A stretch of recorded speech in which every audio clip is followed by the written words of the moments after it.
Hi everyone, welcome back to our channel Fintu and you're watching Friday First Cut series. I am Nidhi Manchanda, Certified Financial Planner and Head of Training, Research and Development at Fintu.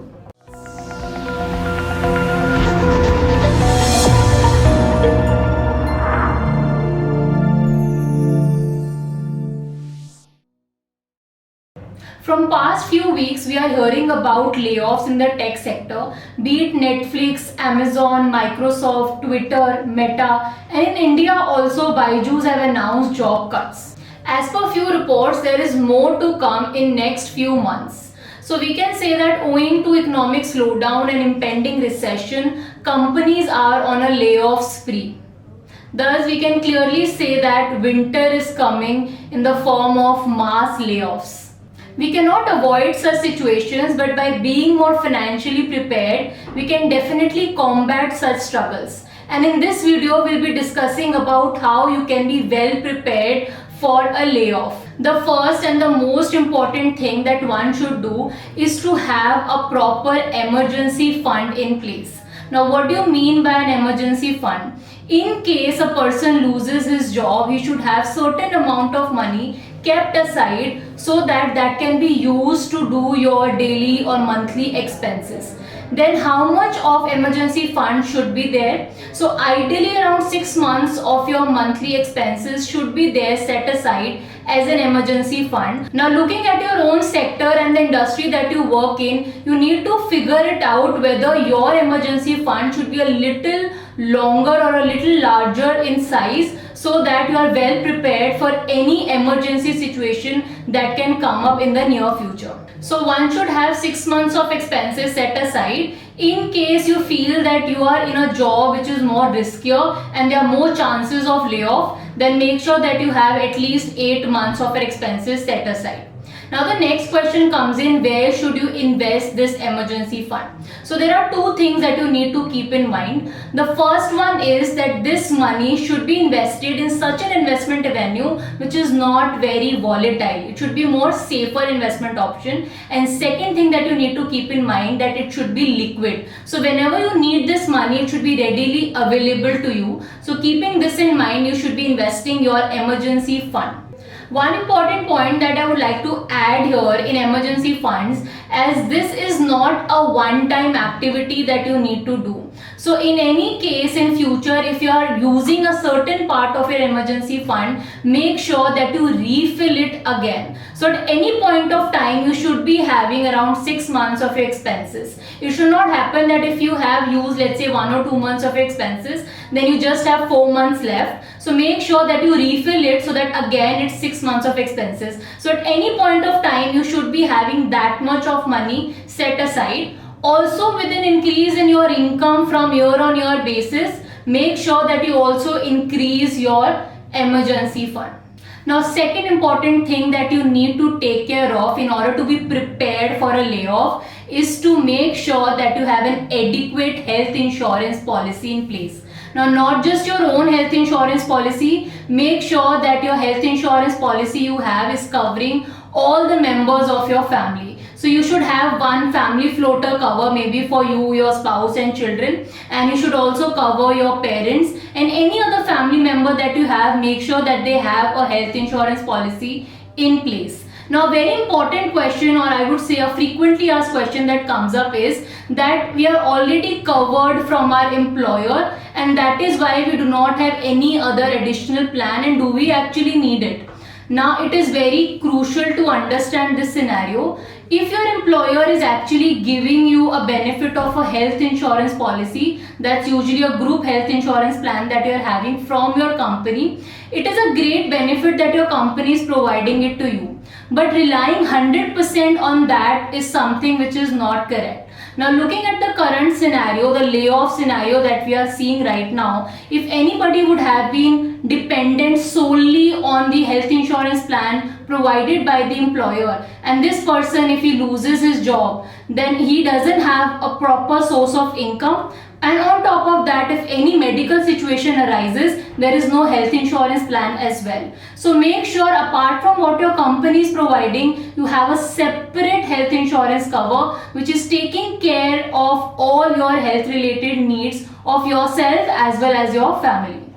Here I would like to give you one suggestion. What you can do is, if you already have a health insurance plan from your employer, you can always go for top-up covers as well to enhance the coverage without paying a very high premium. Now again, if you're doing this, you have to make sure that whatever base cover that you're considering as the cover that your company is providing, that will be treated as a deductible, and in case of any hospitalization occurs, that particular amount your company will pay, or if you do not have a job at that point of time, you will have to pay it from your own pockets. So considering this, you can go ahead by taking a top up or taking a base cover altogether separately. Now the third and most important thing that you need to keep in mind and to prepare yourself for a layoff is making a proper budget for yourself. Now whatever income that you're generating right now, make sure that you are not spending too much of it, and you create a proper budget, as in what are your mandatory expenses and what are your wishful expenses. So you should have a clear bifurcation of that, and considering the current scenario, we would suggest that do not go overboard with your wishful expenses. Try to curb them, and if possible make it zero itself and just focus on your mandatory expenses. This way you will be able to increase your savings, and this savings can be utilized to create your emergency fund much faster. So you'll have to more focus on creating an emergency fund, increasing your savings and curbing your wishful expenses, which are in most of the cases avoidable. Now talking about the fourth point is your loans. Now it is related to the third point itself, that is budgeting. Now when you're making a budget for yourself, make sure that you're not allocating too much of your money towards EMIs. So you'll have to make that in control. So let's say if you have a home loan or personal loans, try to repay it as early as possible and do not be over dependent on EMIs, because in case in future you are losing your job, you will not only have to do your household expenses, but you will also have a burden to continue to pay your EMIs. So if your EMIs is small amount or a manageable amount which can be taken care of from your emergency fund itself for few months, then it is a good situation to be in. But if your EMIs is a very big amount and over dependency on loans, then it will be very difficult for you to take care of expenses once you do not have any regular source of income in hand. So please note that your EMI should not be exceeding 30% of your in-hand income. At any point of time, it should be in this limit itself. If you go overboard with your EMI payments, then definitely it will hamper your cash flow on a regular basis. Also talking about new loans or new credit cards, if you are planning to get, make sure that you take the decision of not going for too many of credit at a single point of time. And specifically for now, if you have a lot of aspirations and you feel that you can easily take a loan and then fulfill your aspirations and wishes, I would suggest now is not the right time to do so, because still you have a job, you might feel that once I get my monthly income, I'll be easily be able to pay off that EMI. But we are preparing ourselves from uncertain thing that can happen in future. In that case, it will be a wise decision to limit your EMIs to 30% of your in-hand income. Now the fifth point that you need to take care of is creating multiple sources of income for yourself. Depending solely on one particular income source is very, very risky, specifically in the current situation where we are expecting layoffs. So in this case, if you had multiple sources of income, you will not be worrying that much, and it will also not give you much of mental stress.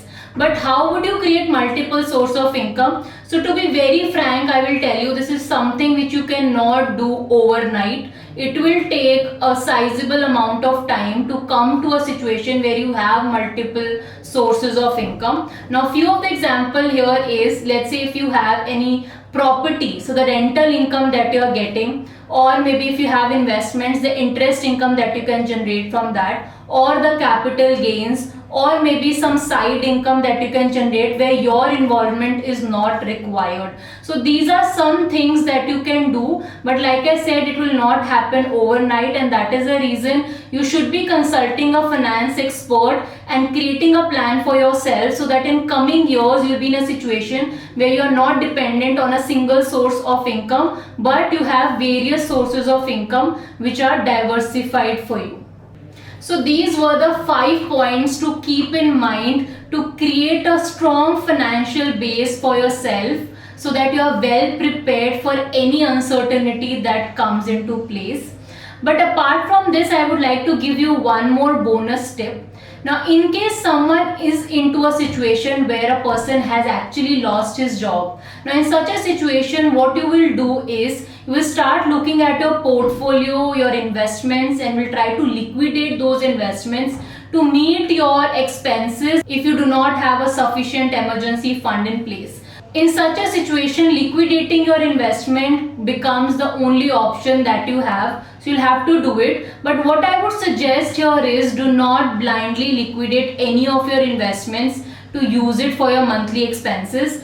Definitely, it is very important that you consult a financial advisor who will go through your portfolio and will decide for you and will let you know and recommend you that which are those investments which will be good for liquidating and utilizing it for your needs. So always consult an advisor and then take such decisions. So I hope it is clear and you have got better understanding of what all things to do to be well prepared.